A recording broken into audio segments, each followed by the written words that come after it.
안녕하세요. 주필승 투자연구소 소장 주필승입니다.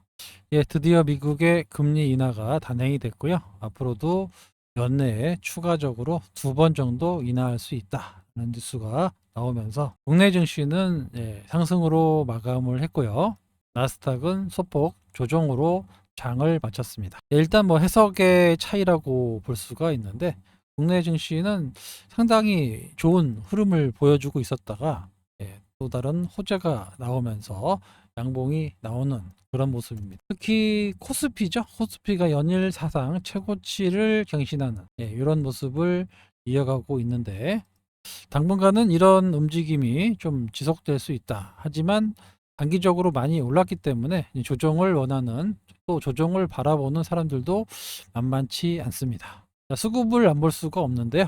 개인들은 코스피, 코스닥, 선물 모든 시장에서 매도를 보여주고 있고 외국인과 기관은 매수에 나서고 있습니다. 오늘 좀 특이한 게 사모펀드 상당히 적극적으로 샀어요. 거래소 코스피 시장에서 1000억의 매수를 보여주고 있고 코스닥 시장에서도 128억. 연기금도 이렇게 매수에 나서고 있는 그런 모습이 나옵니다. 그래서 코스닥이 지금 상대적으로 소외되고 있다가 따라가는 그런 움직임을 보여주고 있거든요. 앞으로도 조금씩 나아질 수 있을지 지켜보도록 하겠습니다. 금리 얘기를 또 안 할 수가 없는데 연준이 9개월 만에 드디어 금리를 인하했습니다. 연내에 2번 정속 추가적으로 인하할 수 있다라는 얘기를 하고 있는데 여기에 보면은 마이런이라고 나오는데 원래는 미란이라고 많이 썼잖아요. 미란 보고서의 미란인데 나는 미란이 아니다. 마이런이다 해가지고 마이런이라고 합니다. 그래서 비컷을 상당히 비컷을 주장하고 있습니다. 점도표 내용이 상당히 중요하다고 말씀을 드렸는데 2회 정도 더 추가적으로 하락할 수 있고 2026년, 27년에 한 번씩 더 그러니까 이번에 좀 많이 하고 내년하고 내후년에는 조금 소극적으로 예상이 되고 있습니다. 그래서 단기적으로는 한 3%대 이 정도 금리가 나올 것으로 전망을 하고 있고요. 점도표입니다. 여기 보시면은 누가 봐도 물론 무기명이긴 하지만 마이런이 찍은 거죠. 상당히 B컷을 2번 해야 된다라고 표시를 해놓은 거예요. 그래서 이번 점도표가 신뢰가 떨어졌다라는 의견이 많이 나옵니다. 너무 정치적으로 찍은 것이 아니냐라는 의견이 나오고 있는데 자, 연준 의원들의 점도표 찍어보면 보통 3.5 B컷이 그러니까 2번 정도 더 인하할 것이다라고 한 게 9명이고요. 그 다음에 뭐 소수 의견은 1번 정도 할 수 있다. B컷 2번 누굽니까? 마이런이죠. 그래서 뭐 많은 의원들이 B컷이 2번 정도의 더 추가적인 인하를 할 수 있다 이렇게 보고 있습니다. 패드워치에서도 10월 29일, 12월 10일에 있을 FOMC 회의에서 추가적으로 금리를 인하할 수 있다. 2번 정도 인하할 걸로 상당히 높아요. 89%, 83%. 물론 요거는 언제든지 가까이 되면 바뀔 수 있지만 현재까지 분위기로는 추가적으로 금리를 뭐 최소 한 번은 하겠죠. 이번에 뭐 안 한다고 하더라도 제 생각에는 최소 한 번은 할 겁니다. 그래서 추가적인 금리는 인하될 것이다 라는 거에 여러분들이 주목하셔야 된다라는 겁니다. 자, 금리가 인하되면은 어떻게 할까요? 시장의 유동성이 늘어납니다. 왜냐하면 은행에 있던 보수적인 자금들이 워낙 금리가 낮아지기 때문에 투자 자산으로 옮기게 되어 있어요. 그래서 은행에 있던 자금들이 투자 자산으로 몰리면서 시장에 유동성이 공급된다. 이게 이론적인 얘기인데 실제로도 이런 현상이 일어납니다. 그런데 주식시장이 올라가고 있다. 그렇다고 하면 이렇게 자금이 유입될 수밖에 없는 이런 구조입니다. 그래서 연말까지 시장은 나쁘지 않다라는 겁니다. 생각보다 안정적인 상승이 나올 수 있는 그런 토대는 마련이 됐다. 내년까지도 나쁠 것 같지는 않습니다. 그래서 시장이 생각보다 상당히 유동적인 장세가 나올 수 있다. 이렇게 말씀드릴 수 있고요. 이재명 대통령이 오늘 증권사 리서치 센터장 간담회에서 국장은 탈출이 아니다. 복귀가 지능순이 돼야 된다라는 의견을 냈습니다. 물론 이제 여러 가지 얘기가 있겠지만 잘 생각해 보시면 결국에 증시를 부양하겠다는 의지를 간접적으로 표현한 겁니다. 이거 여러분들이 캐치하셔야 돼요. 국장 탈출이 아닌 복귀가 돼야 된다. 그만큼 지수를 더 올리겠다는 얘기입니다. 요거를 캐치하셔야 돼요. 그러니까 늘 말씀드리지만 정책에 맞서지 마라. 예, 정책에 맞서지 마라는 증시 격언이 있습니다. 정부에서 대놓고 올리겠다고 얘기하고 있는데 아니야. 더 이상 많이 올랐어. 요게 이렇게 접근하시면 절대 이번 장에서 수익을 내실 수가 없습니다. 예, 다시 한번 말씀드리지만 정부에서 대놓고 주식을 올리겠다고 얘기를 하고 있어요. 코스닥도 제가 말씀드렸습니다. 부양하겠다고 분명히 지금 준비 중에 있다라고 말씀을 드렸습니다. 어제 뭐 벤처 관련된 얘기도 나왔잖아요. 예, 제2의 벤처 시대를 열겠다. 이게 뭐냐면 코스닥 시장을 열겠다는 얘기고요. 예, 앞으로 어떻게 될지는 모르겠지만 연말 연초 상당히 그 강세, 이 코스닥 강세장이 나올 가능성이 높아지고 있다는 겁니다. 요때 돈을 벌어야 된다고 제가 계속 말씀드리고 있어요. 반도체 못 사가지고 서운하실 필요도 없고 이번에 바이오 올랐는데 못 샀다 서운하실 필요가 없습니다. 이렇게 코스닥이 다시 강세로 가는 장세가 나타난다라는 거예요. 요때 보셔야 돼요. 요때 코스닥은 아시잖아요. 탄력이 엄청나게 좋은 거. 이런 식으로 가지 않습니다. 이렇게 가요. 이렇게 가니까 상당히 탄력적인 코스닥 시장이 나올 가능성이 높습니다. 아시겠죠? 그래서 이 점을 여러분들이 지금부터 어떤 섹터가 움직일지 이런 것들을 좀 준비를 해 보시는 게 좋을 것 같아요. 저도 계속 장중에 이것저것 찾아보고 있는데 예, 좀 어차피 이거 코스닥을 만약에 부양시켜서 올리려면 누가 하냐면 외국인이 하지 않습니다. 하지 않아요. 기관이 합니다. 수신이나 사모펀드 애들이 이런 거 잘해요. 그래서 기관들이 이 코스닥을 올리는 종목들이 아마 단기적으로 급등할 가능성이 높습니다. 어차피 연말 되면은 기관들도 펀드나 여러 가지 수익을 자기 연봉하고 달려 있거든요. 예, 그래서 좀 수익률 게임을 할 수밖에 없어요. 그래서 상당히 올리면 이 정도 올리는 게 아니라 엄청나게 이래도 되나 싶을 정도로 올리는 이런 장세가 나올 수 있습니다. 그래서 이거를 좀 준비해 보시면 상당히 연말을 따뜻하게 보낼 수가 있습니다.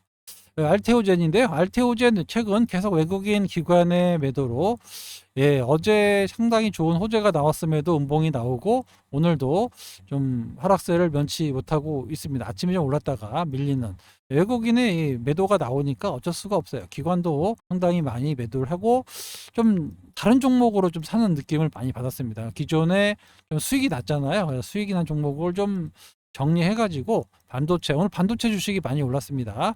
반도체라든가 다른 섹터들로 사는 그런 모습이 많이 포착됐는데 그렇다고 이 회사가 뭐 이제 끝났느냐? 이거는 절대 아니라고 말씀드렸습니다. 왜냐하면 만약에 이렇게 빠지면은 이거는 뭐 땡큐입니다. 왜냐하면 알테오젠의 재료는 9월 23일 이후에 뭐 세론이 나오든 이게 중요하지 않아요. 사실은 숫자가 지키는 원년이 시작되는 거고 26년, 27년 계속해서 좋아지는 그런 그림이 나올 수밖에 없습니다. 상당히 이제 돈이 들어오면 할 수 있는 게 많아져요. 이 알테오젠 여기 보시면은 위고비 1회 아성을 넘겠다. 어제 제가 말씀드렸죠. 월 1회 투예요. 1회 투웨어 비반약을 개발하겠다라고 했는데 이게 진입이 2027년입니다. 그러니까 뭔가 이 박 대표님, 박순재 대표님의 성격상 좀 이렇게 막 이렇게 다른 바이오 기업 대표처럼 뭐 거짓말을 막 해가지고 가능성 1%만 돼도 이거 막 거의 한 80%다, 90% 정도 된다라고 이렇게 거짓말이나 이런 게 뻥을 좀 안 칩니다. 허풍이 별로 없어요. 확실하게 뭐가 되면 그때 상당히 적극적으로 얘기하고 이제 이런 성격이라 이것도 상당히 그 기술력이나 경쟁력이 있는 겁니다. 월 1회 주사로만 해도 효과를 본다. 물론 이제 뭐 먹는 것도 있겠지만 아직까지 경구용이 효과를 그렇게 못 내고 있어요. 그래서 주사제가 됐든 또 여기다가 또 SC까지 넣어서 큰 부담 없이 뭐 맞을 수 있거나 이러면 1회 한 번 맞고도 월 그 효과를 낼 수 있다라고 하면 요게 또 시장에 경쟁력이 또 생길 수 있습니다. 말씀드렸지만 비만 치료제 시장은 앞으로도 어마어마하게 좋아질 수밖에 없습니다. 시장이 엄청나게 커질 수밖에 없어요. 뭐 300조 시장이라는 얘기도 있고 뭐 100조 시장이라는 얘기도 있고 어마어마합니다. 또 시장이 계속 커질 거예요. 그러니까 전 세계에서 다 비만약을 만들겠다고 저렇게 서두르고 있는 거거든요. 나는 편의성을 위해서 경구용으로 하겠다. 나는 한 번 맞으면 오래 지속되는 지속형으로 하겠다. 서로 다 틀려요. 하지만 어떻게든 이 시장 파이가 크기 때문에 다 소비자도 뭐 다 틀릴 거 아닙니까? 그죠? 누구는 한 번 맞고 효과를 보겠다라는 사람도 있고, 아니면 나는 뭐 일주일에 한 번씩 먹겠다, 아니면 매일 먹겠다, 이거 다 틀린 거니까.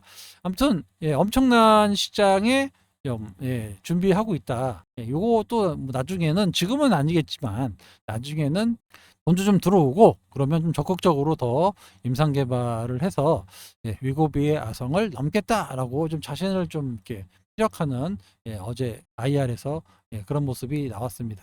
그 밖에도 뭐 말씀드리지만 여러 가지 ADC 기업들, 그다음에 이중항체 기업들, 그리고 많은 암종에 관련된 것들도 다 SC를 통해서 매출을 내기 때문에 결국에는 시간이 문제이지, 결국에는 마일스톤이라든가 로열티가 계속해서 증가되고 있는 1년에 50% 이상의 성장이 나오는 이런 기업으로 탈바꿈되는 원전이 바로 9월 23일에 달려 있다라는 겁니다. 그러니까 이 지금 주가가 좀 움직이고 외국인 매도로 왔다 갔다 하는 게 큰 의미는 없어 보인다 라고 말씀을 드릴 수 있고요. 뭐 세론으로 떨어진다? 저는 그렇게 이게 죽거나 이러지는 절대 아닐 거라고 봅니다. 왜냐하면 실적이 좋아질 수밖에 없고 마일스톤이 본격적으로 들어오기 때문에 그동안 꿈만 먹고 살던 그런 바이오텍에서 실제로 영업이익이 급성장하는 그런 바이오텍 기업으로 변하는 원년이 바로 4, 4분기에 있다. 이렇게 말씀드릴 수 있습니다. 최근에 뭐 금융 투자를 비롯해서 많이 매도가 나오고 있어요. 기관도 특히 많이 매도가 나오고 있고, 여기에 외국인도 동참하고 있는데 뭐 이런 물량들 좀 공매도도 많이 있어요. 이런 물량들이 결국에는 이제 숫자가 찍히고 이러면서 점점 줄어들 수밖에 없습니다. 과거의 사례로 셀트리온이라고 말씀드렸습니다. 셀트리온 공매도 엄청나고 분식회계 뭐 이러면서 엄청난 공격을 받았어요. 그러다가 결국에 유럽에서 승인 허가 나고 매출이 나오기 시작하면서 여기서만 한 3배, 여기서만 또 2배 해가지고 엄청나게 올라갔던 그런 상황이 있습니다. 셀트리온하고는 그 정도 공매도는 아니지만 그 거래소 이전이라든가, 그리고 실질적으로 영업이익이 증가되는, 숫자가 증가되는 그런 시기가 비슷하다라는 겁니다. 그죠? 이런 것들이 지금 시장이 이제 금리 인하에 따른 유동성 장세라고 말씀을 드렸어요. 유동성 장세에 이렇게 영업이익이 증가되고 거래소 이전까지 된다라고 하면 이런 것들이 주가에 반영이 되면서 생각보다 상당히 탄력적으로 움직이는 주식으로 변모할 수 있다라는 겁니다. 그래서 지금의 뭐 금융 투자, 외국인 매도, 이게 그렇게 썩 중요하지는 않다. 미래가 상당히 밝다. 먼저 결론부터 말씀드리도록 하겠습니다. 지겨울 정도로 말씀드리고 있는데 주가가 빨리 슈팅이 좀 세게 나왔으면 좋겠는데 우리 마음대로 안 돼요. 이거 어쩔 수 없습니다. 시장이 인정하고 시장이 숫자가 나오는 거 확인하고 사겠다는데 저희가 뭐 아무리 얘기해도 되겠습니까? 하지만 이게 뭐 사기라든가 이런 게 절대 아니기 때문에 스케줄대로만 제대로 진행하고 있으면 되는 거예요. 9월 23일 이게 가장 중요할 거고, 그게 뭐 통과된다라고 하면 그 다음부터는 여러분들이 걱정하실 이유가 1도 없습니다. 혹시나 뭐 연기되는 거 아니야, 안 되는 거 아니야, 이제 뭐 그렇게 뭐 그것 따른 우려가 있다 할 수는 있겠지만, 뭐 머크도 한두 번 해본 것도 아니고 대놓고 이 날짜까지 지정한 걸로 봤을 때는 또 FDA에서 날짜가 정해져 있어요. 그래서 승인은 거의 확실시 되고 있고, 그 이후에는 마일스톤이라든가 로얄티라든가 계속 들어올 수밖에 없고, 회사의 재무 구조가 상당히 빠르게 안정이 될 겁니다. 그러면 회사에서도 더 이상 미룰 이유가 없어요. 거래소 이전을 해서 너무 코스닥에 묶여 있으니까 자꾸 공매도 들어오고 이런 부분이 주가에는 상당히 악영향을 미치고 있고, 이대주주가 가만히 있겠습니까? 지금도 계속 이대주주가 얘기하잖아요. 지금 너무 저평가되고 있다. 빨리 거래소로 옮겨서 제대로 평가를 받았으면 좋겠다라고 계속 얘기를 하고 있어요. 회사 측에서도 이걸 인지하고 있고, 다만 이제 숫자가 확실히 찍히고 요때 좀 적극적으로 하겠다라는 그런 것 때문에 딜레이 되고 있는 것 뿐이지, 결국에는 거래소 넘어갈 거고, 결국에는 영업이익 수천억 찍히는 거 보게 될 거고, 그러면 결국에는 주가도 지금보다는 훨씬 위에서 놀고 있는 거를 보게 될 거라는 겁니다. 아시겠죠? 뭐 지루할 수는 있는데 또 다른 종목들이 좀 잘 올라가고 있잖아요. 그죠? 그런 것들로 또 위안을 삼으시고, 오늘도 한정보 나갔는데 뭐 나쁘지 않아요. 뭐 제가 봤을 때는 좀 새롭게 떠오르고 있는 그런 주식인 것 같아서 편입을 오늘 좀 했습니다. 그렇게 좀 유망한 것들, 아무튼 저는 좀 유망한 종목들 위주로 좀 편입을 하고 있어요. 그래서 좀 가지고 계셔서 좀 이렇게 움직일 때 좀 가지고 있어서 슈팅이 나오고, 또 이렇게 가지고 있다가 슈팅 나오고, 이런 거를 주로 하거든요. 그래서 종목을 꾸준히 찾고 있습니다. 많은 종목들을 지금도 찾고 있는데, 말씀드린 대로 코스닥 시장 활성화를 얘네들이 도대체 어떻게 시킬 거냐, 요거 제가 체크하고 있습니다. 요때 잘 벌어야 되거든요. 과거에도 이런 경험이 좀 많이 있어서 분명히 기관들이 작업합니다. 기관들 수익률 작업이 연말 되면 할 수밖에 없어요. 12월 달까지 하는 게 아니고 한 11월까지 하거든요. 11월 말까지 정도. 그러니까 지금은 딱 좋아요. 9월이기 때문에 9월에서 뭐 다음 달에 또 연휴도 있고, 그래서 10월, 11월 요때가 좀 기관들이 작업하기 딱 좋은 그런 시기입니다. 뭘로?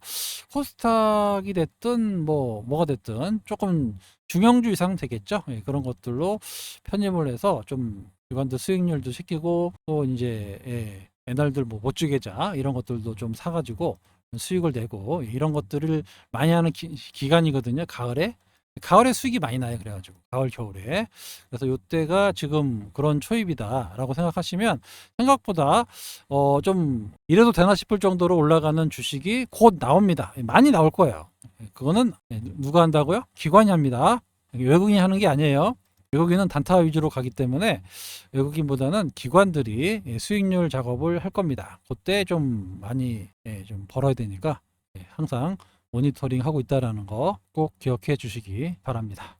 자, 삼성전자, 하이닉스만 올라요. 그러다 이게 그 전체 비중 보면은 뭐 합치면 거의 한 29% 되거든요. 거의 30% 가까이 돼요. 그러니까 삼성전자, 하이닉스만 올라도 지수가 엄청나게 올라간다라는 겁니다. 그래서 지금 삼성전자, 하이닉스로 몰린 자금이 외국인입니다. 외국인들이 하고 있으니까 아무래도 외국인 자금이 꾸준히 거래소 시장 위주로 들어옵니다. 얘네들의 이유는 단순해요. 나스닥 미국 시장에 있는 반도체 기업보다 삼성전자, 하이닉스가 그동안 많이 빠졌습니다. 하이닉스는 더 올랐어도 마이크론이나 뭐 인텔이나 다른 회사들하고 비교해 봤을 때 저평가되어 있는 거예요. 걔네들 눈에는. 그러니까 지금도 사고 있는 거거든요. 그래서 외국인들이 삼성전자, 하이닉스를 사고 있는 겁니다. 특히 삼성전자를 최근에 많이 사고 있는데, 하이닉스를 더 사는 이유는, 하이닉스는 아무래도 HBM이 아무래도 커질 수밖에 없으니까. 삼성은 뭐 얼마 전에 BNK에서 레포트에서 좀 안 좋게도 썼죠. 엔비디아 뭐 컬테스트가 안 됐다, 실패했다라고 했다가 지금 막뭐 소송하네 어쩌네 막 그러고 있던데, 모르겠어요. 하여튼 사실이 아니라고 막 발뺌하고 있습니다만은 뭔가 내놓지는 못하고 있어요. 그래서 당분간은 이 하이닉스의 독주가 HBM 시장에서는 이어질 수 있다. 그래서 그게 어느 정도 마무리되면, 자, 외국인들이 삼성전자의 주식을 마냥 할 수는 없어요. 어느 정도 비중을 꽉 채웠습니다. 그러면 이제 소위 말해서 이게 과거로 따지면 블루칩이라고 그러잖아요. 블루칩. 그다음에 이제 옐로우칩, 옐로우칩 이거보다 좀 낮은 거. 대표적인 그룹이 LG전자라든가 LG 디스플레이 이거죠. 요즘 LG 디스플레이 엄청나게 사잖아요, 외국인들이. 이렇게 좀 좀 중형주 쪽으로 좀 내려오거든요, 밑으로. 이거보다는 좀 작은 걸로. 이런 것들이 또 움직일 수 있고, 사실 자동차 업종이 못 간 게 참, 이번에 관세만 아니었으면은 현기차가 올라갈 수밖에 없거든요. 왜냐면 종합지수가 올라가는데 자동차주가 못 올라갔다? 역사적으로 없었던 일입니다. 이거는 처음 있는 일이에요. 자동차주가 종합지수가 고점을 뚫고 가는데 자동차주가 못 올라간 적은 단 한 번도 없어요. 이번에 이렇게 이런 일이 일어난 겁니다. 바로 트럼프 관세 때문에 이런 문제가 생긴 건데, 어떻게 해결될지는 잘 모르겠지만 정말 안타까운 사실이죠. 정말 이 과거에 없었던 일이에요. 과거에 종합지수 상승이 하고 있는데 현기차가 못 올라갔다. 예, 요거는 처음 있는 일입니다. 예, 그 정도로 이례적인 상황이 바로 우리 트럼프 때문에 이런 일이 일어나고 있다. 이렇게 보시면 됩니다. 예, 뭐 금리 인하는 기정사실이 돼서 인하를 했고요. 앞으로도 뭐 2번 정도가 나오면 더 좋겠죠. 한 번 이상은 한다라고 보면 금리 인하에 따른 유동성 공급은 계속 될 겁니다. 10월 달에 우리나라도 결국에 찬차례 금리 인하가 나올 것으로 예상이 되고 있기 때문에 이래저래 시장의 유동성은 상당히 많아질 수밖에 없습니다. 또 안타까운 게 올라간 주식이 더 올라가고, 많이 올라갔으니까 떨어질 줄 알았는데 더 올라가고, 이런 거예요. 지금 안 올라간 주식 이제 올라간 거나 사면 다음날 또 떨어지고, 환장할 노릇이죠. 그래서 지금 시장이 생각보다 난이도가 엄청나게 높은 그런 시장입니다. 그래서 코스닥 시장이 한번 연초에 한번 뜰 수 있으니까 그걸 좀 준비를 좀 해보시라라고 말씀을 드린 거고요. 그때 어떤 섹터가 움직일지, 어떤 종목이 갈지는 저도 잘 모르겠어요. 그래서 계속 이렇게 모니터링 하고 있는데, 어느 정도 좀 윤곽이 되면 제가 소통방에서 좀 더 활발하게 먼저 말씀을 드릴 테니까 걱정하지 않으셔도 됩니다. 아시겠죠? 소통방을 잘 찾아오시더라고요. 제가 특별히 말씀을 안 드렸는데 잘 찾아오시니까 특별히 말씀을 드리지 않겠습니다. 오늘 하루도 수고 많으셨고요. 내일 더 좋은 소식으로 인사드리도록 하겠습니다. 지금까지 주필승이었습니다. 감사합니다.